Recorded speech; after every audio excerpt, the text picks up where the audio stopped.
sitting in a dimly lit bathtub with tears on her face. Sloane reads a handwritten suicide note. Before she can act, her father calls out, interrupting her plans. Later in the kitchen, her dad reads the paper while Sloane prepares toast. The mood turns tense when she complains about the food, pointing out that her absent sister used to butter it differently. Frustrated, her father insists they must move on. He forcefully grabs her cheeks to check if she is really sick, deciding she looks fine. When Sloane argues she isn't hungry, he sternly tells her to eat anyway. Suddenly, panicked screaming and heavy pounding erupt at their front door. The father rushes to investigate, leaving Sloane alone as horrifying sounds of sirens, yelling, and crashes echo from outside. Her dad bursts back into the hallway with fresh blood smeared across his shirt, frantically yelling that they must leave. Stepping out onto the front porch, Sloane witnesses absolute panic as frantic neighbors sprint away from vicious attackers who tackle them to the ground. A woman in a dark skirt suit with fresh blood smeared around her mouth suddenly spots Sloane and fiercely sprints right toward her. Frozen in sheer terror, Sloane barely reacts before her father violently yanks her back inside. He slams the heavy door shut just as the raging woman crashes against it. Almost immediately, shattering glass echoes through the hallway, followed by a loud, blaring security alarm. The bloody woman has breached the living room. Sloane's father charges forward and tackles the intruder, sparking a chaotic wrestling match on the carpet. During the intense fight, the woman wildly sinks her teeth into his arm. Desperate, he snatches a sharp glass shard from the floor and repeatedly stabs her chest,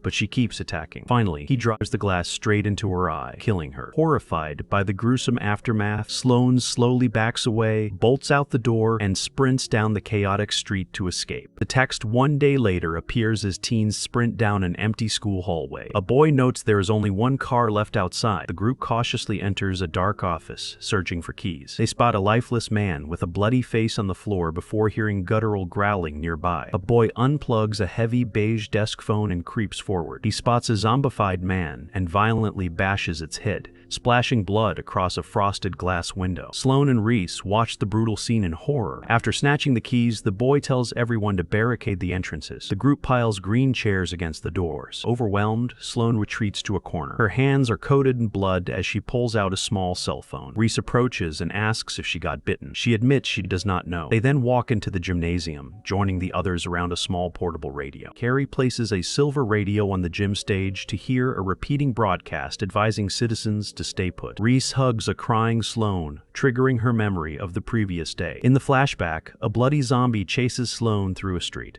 She gets hit by a passing teal SUV, but quickly recovers. Finding a house's door locked, she escapes by hauling herself over a wooden gate, just as the infected man reaches through the slats. Hiding behind a bush, she spots Reese and Carrie and joins them. Walking down a snowy road, they find a smoking, wrecked minivan. Trace's mother, Karen, staggers out with a bleeding forehead. Trace checks on her while the others gather his twin sister, Grace. Karen insists they keep moving, leading the group to a rec center where a frantic crowd pushes against the exterior gates. A soldier on a platform uses a megaphone to announce they only have room for one. Trace struggles to keep Karen upright as people forcefully push past them. Suddenly, a gunshot rings out, causing the crowd to scatter. Realizing the danger, the teenagers and Karen quickly flee the area. By nightfall, they sneak inside a dark, empty house. In the kitchen, Karen flips a wall switch, turning on a bright light. Carrie aggressively smacks it back off. He scolds her for being careless and asks if they should have left her bleeding outside. Karen steps close to his face in the shadows. She explains she was checking the power and warns that his loud shouting will attract the infected. She sternly threatens to hurt him if he ever disrespects her again. Searching the dark room, the group spots blood smeared near an overturned table. Carrie notices a wooden baseball bat on the floor and quickly grabs it. Trace peers over the upper banister, whispering the top floor is perfectly clear. As everyone heads to the stairs, Carrie halts them, arguing they must stay downstairs. Later, sitting by a warm lamp, Karen uses a cotton pad to gently clean a deep gash on her forehead. Meanwhile, the teens finally rest. Sloane curls up on a bed and slips into a dream. In a bright flashback,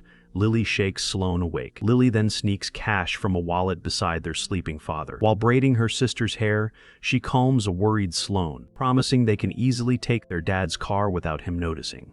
Sloane's expression turns sad. She admits she knows Lily is preparing to move out, expressing fear about being left alone with their father. Lily gently reassures her sister, reminding her to take things one day at a time and vowing to protect her. The flashback jumps to the girls riding in the car. Lily hands over a yellow envelope with Sloane's name drawn in bubble letters for her birthday. Smiling, Sloane decides to save it and tucks the card away before exiting the vehicle. In the dark bedroom of the present, the survivors are startled awake by a loud thud. They carefully descend the staircase, discovering a window shattered with bloody glass. Suddenly, a bald, infected man lunges into the hallway. Carrie evades the grasp and aggressively strikes the attacker down with his wooden bat. Peering through the front door, Karen spots a large group of infected heading their way, forcing everyone to flee outside. They sprint down the misty suburban streets until taking cover behind a brick wall. Peeking around the corner, Carrie spots the local high school and suggests it as a hideout due to its reinforced windows. He checks the road and claims the path is safe, prompting Karen to step out. A massive horde immediately spots her. Realizing she is trapped, Karen frantically screams at the teenagers to run, sacrificing herself to draw the creatures away. A horde of zombies violently drags Karen to the snowy street as she screams. The terrified teenagers sprint away, but a pursuing zombie tackles Sloane to the asphalt. Carrie turns back to swing his bat, but another creature tackles him. While Carrie violently kicks his attacker away, Reese races over to scoop up the dropped bat. Reese brutally bashes the zombie attacking Sloane, splashing thick blood directly across her face. The group continues fleeing to a tall chain-link fence, frantically climbing over it to seek shelter inside a brick school. While resting on mats inside the dim gymnasium, Sloane violently gasps awake from a nightmare. She reads a crumpled, blood-stained letter from her pocket, then hurries into a dark bathroom to dry heave and scrub her face. In a flashback, the girl's father barges into the bedroom. He corners Sloane, screaming about her failing grades and calling her an embarrassment. Lily steps forward to defend her sister, but the angry man smacks her face. Undeterred, Lily screams that his behavior is why their mother left. Provoked, he strikes Lily much harder, knocking her backward onto the hallway floor. Scrambling to her feet, Lily cries out that she is never coming back and rushes downstairs. In the present, Carrie brings a tray of fruit cups into the school gym. He tries to discuss a plan,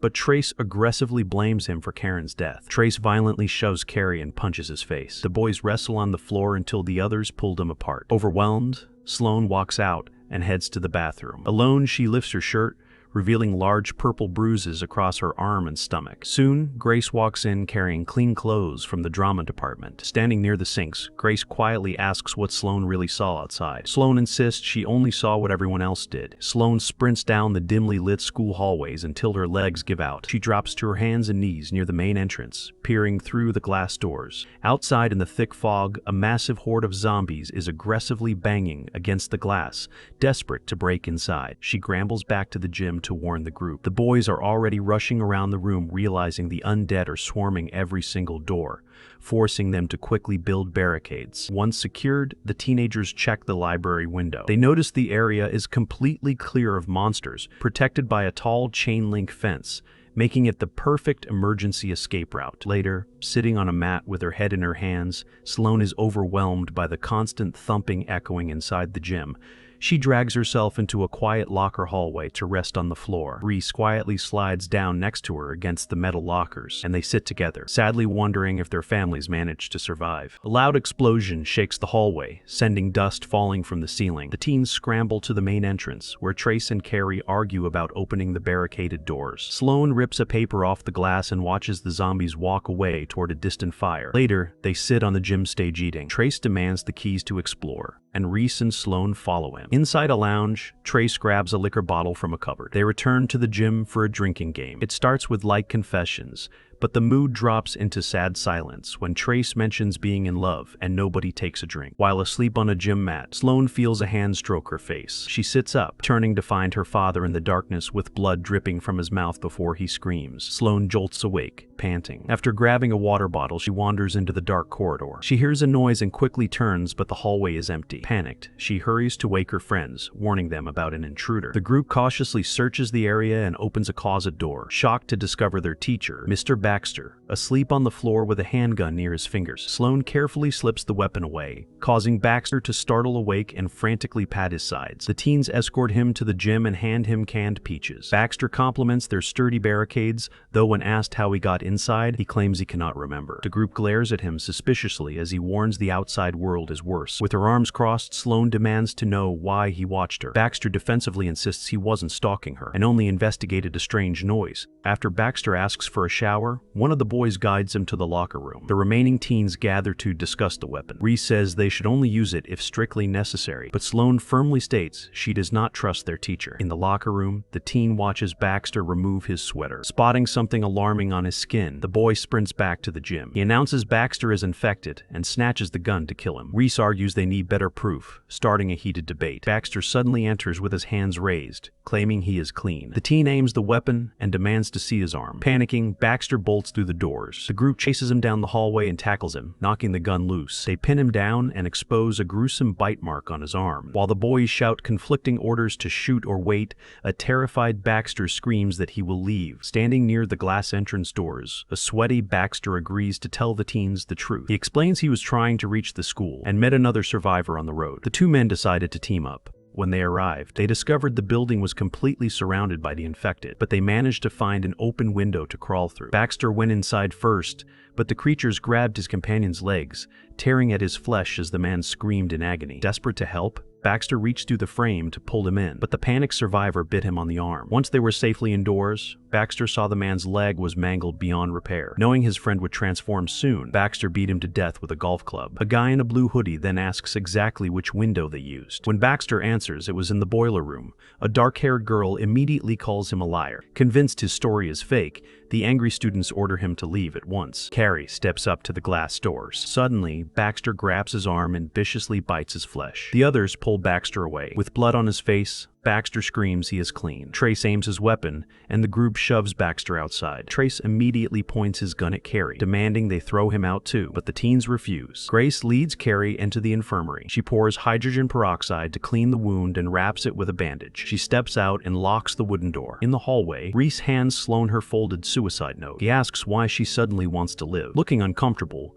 Sloane deflects and asks how Reese knows Carrie is uninfected. Reese explains the infected drop in body temperature. He discovered this after watching his freezing father transform and attack his mother. Sloane wanders the quiet halls with a green food tray. Through some window blinds, she is shocked to see Carrie and Grace kissing. She drops the tray and runs off. In the dark auditorium, she bumps into Reese. She pulls him into a kiss, but a radio broadcast suddenly interrupts them. Meanwhile, Carrie and Grace explore the red-lit boiler room. They discover the smashed window and a mangled corpse, proving Baxter told the truth. They rush back to share this discovery and the radio news. An angry argument erupts. Trace wants to stay in the safe school, while Carrie argues their food is completely gone. Annoyed by the shouting, Sloane walks into the locker hallway. She freezes after spotting a bloody body on the floor. It is Baxter, and his hand weakly twitches. Sloane sprints back to fetch the others. The group returns with flashlights. Reese shines his flashlight on the injured Baxter and quickly notices a fresh bite mark on his arm. As Grace reaches out and touches Baxter's neck, she remarks that he is completely freezing. Reese attempts to pull her away, but Baxter suddenly transforms, his dark eyes widening as he lunges and drags Grace to the floor. Sloane jumps into the struggle, grabbing the infected boy from behind to hold him back. Standing nearby, Trace aims the gun with trembling hands and fires a loud shot into the chaos. The blast forces Baxter to drop the girls, allowing Carrie to snatch the weapon from Trace and execute Baxter with multiple close-range shots.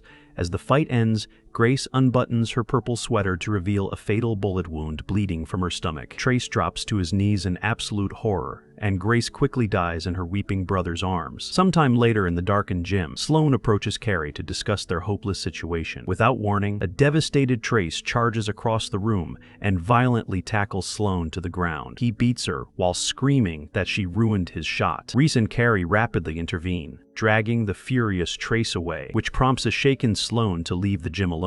Sloane paces a dark hallway and angrily smashes a broom against the lockers. She spots a black cell phone near the baseboards. The screen displays a text from Lily saying it is safe to come home. Tears stream down Sloane's face as Reese and Carrie approach.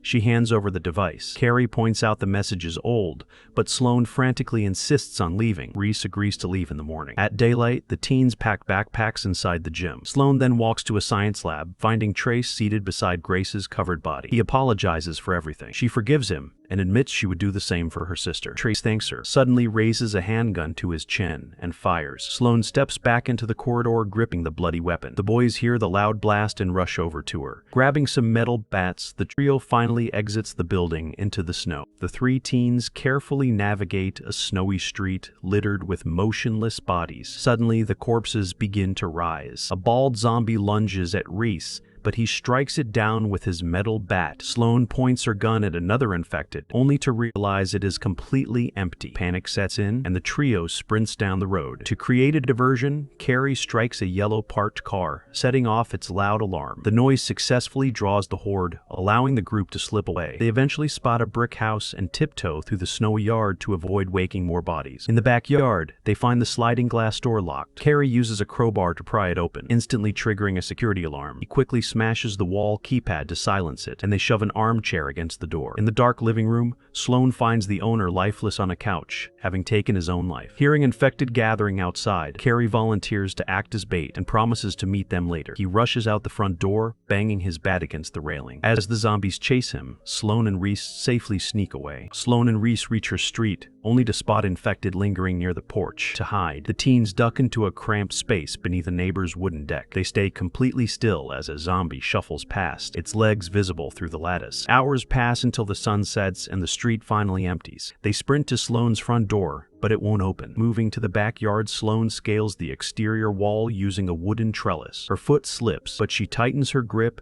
and pries her bedroom window open. Reese climbs inside behind her, and they cautiously navigate the dark hallways. Entering the dim living room, Sloane spots Lily resting on the couch. The figure turns around, revealing Lily is now a bloodied zombie. She lunges, tackling Sloane to the carpet. As they struggle, Sloane screams her friend's name, briefly freezing the infected girl. Sadly, Lily soon begins snapping again, forcing Sloane to strike her head with a crowbar. Reese embraces the sobbing teen, her father's dead body lying nearby. Later in a car, Sloane reads a yellow birthday card filled with Lily's supportive words. She drops her own crumpled suicide letter outside. Reese takes the wheel, driving toward the shelter. Thanks for watching.